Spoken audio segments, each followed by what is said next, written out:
everyone, Amy here. Today I'm going to do one of my novel updates for the 27th of March. If you remember with my last novel update, I kind of decided to take a break and I really didn't finish the last few chapters so well, but I was okay with that. And if you want to take a break, that is fine. Sometimes it happens.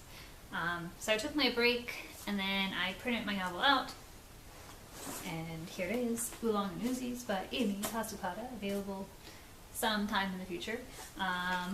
And this time it had little tabs in it. Let's just describe it from the beginning. So, with this draft, which is writing draft 3 out to make it into draft 4, I'm really focusing on the character's emotion and the emotional connection the reader is going to have within the characters and the characters' emotional connections with each other. With my last draft, I found out that a lot of the how to correct it that I had at the end of every chapter was mostly feels, like I need to add more feelings to the chapter. So I printed out, here's an example of a page, and as you see I have space for me to write notes. And I have it in a different font than I usually write, just to kind of fool my eye into thinking it. And see down paper was awesome. I just got it printed off of Office Max, and it was like about $20, so very good, cheap for about 200-page document. Much better than printing it yourself and getting it spiral bound. It's just easier to get them done. I already finished reading the whole thing. I am going to change the way I usually do this. Usually I read it over twice and I write comments on it, but I discovered that if I read the chapter before I start editing it, I end up writing some more comments, which is mostly the same, and then I ignore my old comments. So I think it's better just to read it once this time, and then I'm going to fix my outline because I want to rearrange a few of the chapters at the end and do it that way. I will say I do have a new end of chapter worksheet. For this end of chapter, I'm having the point of view, if it's my main character's point of view, or the side character who is the second point of view, who gets obviously less book time, but is still there.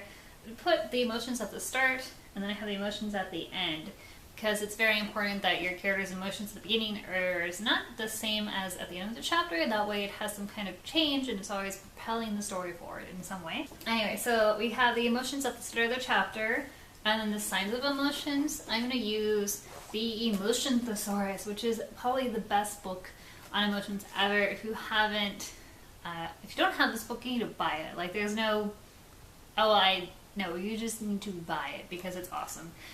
If you don't know, it's by these two ladies. Oh yeah, it's very nice.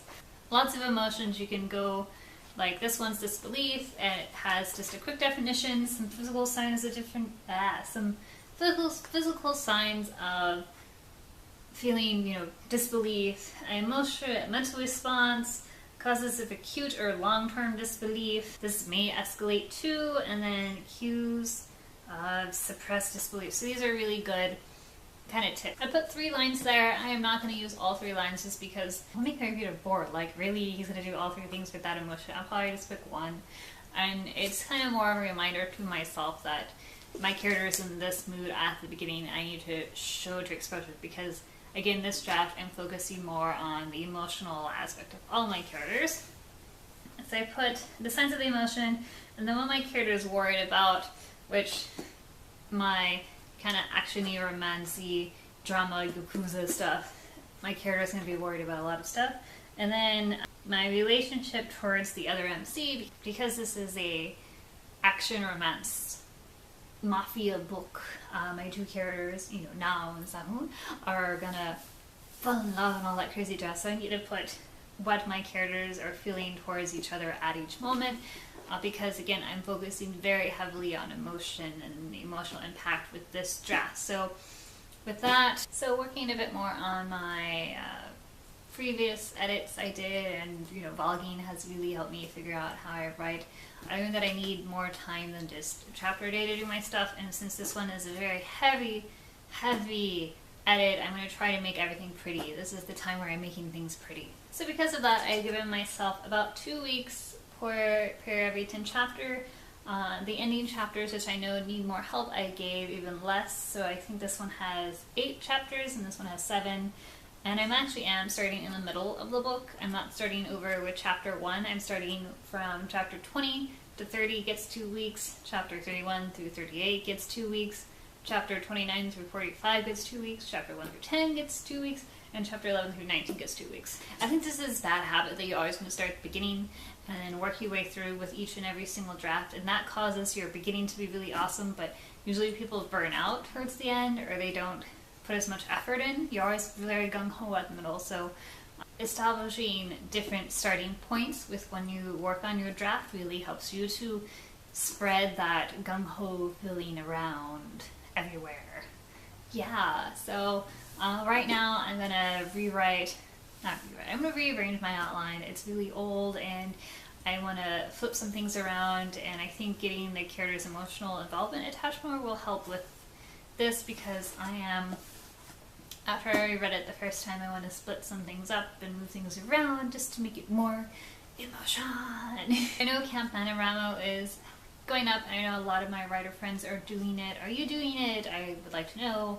I'm not, because I'm in pure editing mode and editing to make it pretty edits, yay. So if you are doing it, I wish you, super good luck. How is your novel writing going? Are you, knee deep in drafts, or are you still thinking up your characterization and characters that you're doing for Camp NaNoWriMo? Now, I'm going to try to update at the end of all these 2 weeks, so hopefully you'll get a little novel update from me in about 2 weeks, and then you'll get to see how I am doing rewriting chapters 20 through 23. Will I make it? Will I not make it? Will I suffer? Will I run out of ideas and lose steam? How much tea will I drink? Very important question. Like, what tea should I drink today? I don't know. I'm gonna play Mahjong today, so maybe I'll get a very rough tea, because to me, when you play Mahjong, you're being like a gangster, and that's probably why I really wrote about Yakuza members, because I started taking up Mahjong and it made me feel very, very mafia-like. I'll just get some bulky tea or lapsang and be like, yeah, lapsang. Anyway, until next time, bye bye.